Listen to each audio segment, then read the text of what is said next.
ओम नमः शिवाय। आस्था सागर YouTube channel में आपका स्वागत है। रुद्र संहिता के पार्वती खंड के 20वें अध्याय में आज हम शिव जी के बिछोह से पार्वती का शोक का वर्णन सुनेंगे। ब्रह्मा जी कहते हैं, नारद, जब भगवान शिव ने अपना तीसरा नेत्र खोलकर उसके अग्नि से कामदेव को भस्म कर दिया, तब मैंने उस क्रोधाग्नि से भयभीत देवताओं सहित सभी प्राणियों को भय से मुक्त कराने के लिए उस अग्नि को शिव की आज्ञा से पकड़ लिया और उसे लेकर मैं समुद्र तट की ओर चल पड़ा। समुद्र को उस क्रोधाग्नि को सौंपकर मैं वापस अपने धाम लौट गया। तब पूरा जगत भयमुक्त होकर पहले की भांति प्रसन्न हो गया। नारद जी ने ब्रह्मा जी से पूछा, हे दयानिधि, आप मुझे यह बताइए कि कामदेव ने भस्म हो जाने पर पार्वती देवी ने क्या किया? वे अपनी सखियों के साथ कहाँ गई? हे प्रभु, कृपया मुझे इस बारे में भी बताइए। नारद जी के यह वचन सुनकर ब्रह्मा जी बोले, भगवान शंकर के तीसरे नेत्र से उत्पन्न अग्नि ने जब कामदेव को जलाकर भस्म कर दिया, तब पूरा आकाश गूंजने लगा। यह दृश्य देखकर देवी पार्वती और उनकी सखियां डरकर अपने घर को चली गई। वहां पहुंचकर पार्वती जी ने सारा हाल अपने माता पिता को बताया, जिसे सुनकर उन्हें बड़ा आश्चर्य हुआ। अपने पुत्री को विध्वल देखकर हिमालय को बहुत दुख हुआ। हिमालय ने पार्वती के आंसुओं को पोंछकर कहा, पार्वती, डरो मत और रो मत।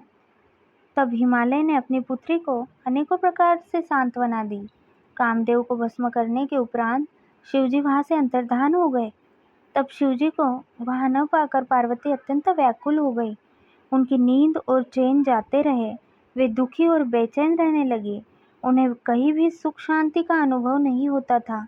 तब उन्हें अपने रूप के प्रति भी शंका होती थी।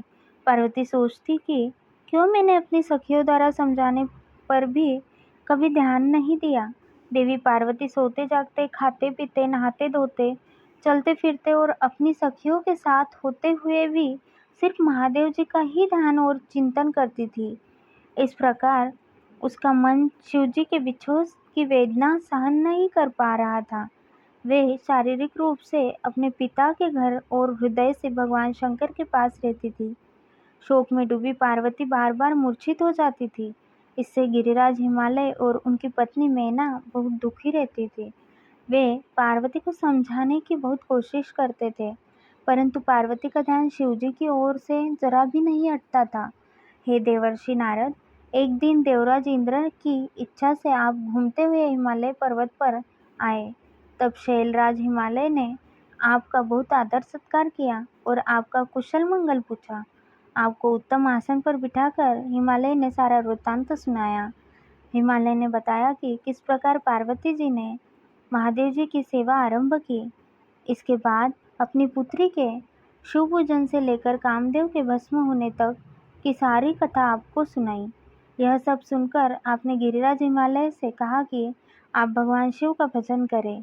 तत्पश्चात हिमालय से विदा लेकर आप एकांत में गुमसुम बैठी देवी पार्वती के पास आ गए।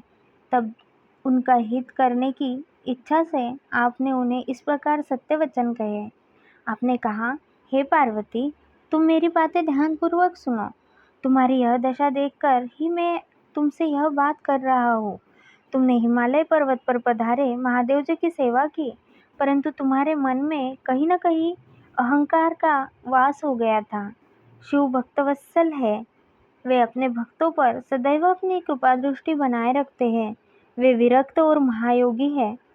तुम्हारे अंदर उत्पन्न हुए अभिमान को तोड़ने के लिए ही सदाशिव ने ऐसा किया है। अतः तुम उन्हें तपस्या द्वारा प्रसन्न करने का प्रयत्न करो।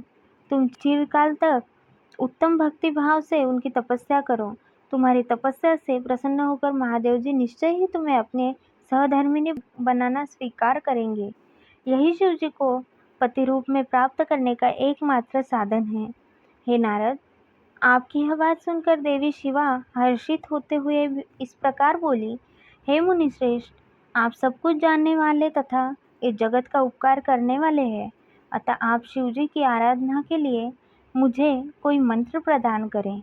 तब आपने पार्वती को पंचाक्षर शिव मंत्र ओम नमः शिवाय का विधिपूर्वक उपदेश दिया।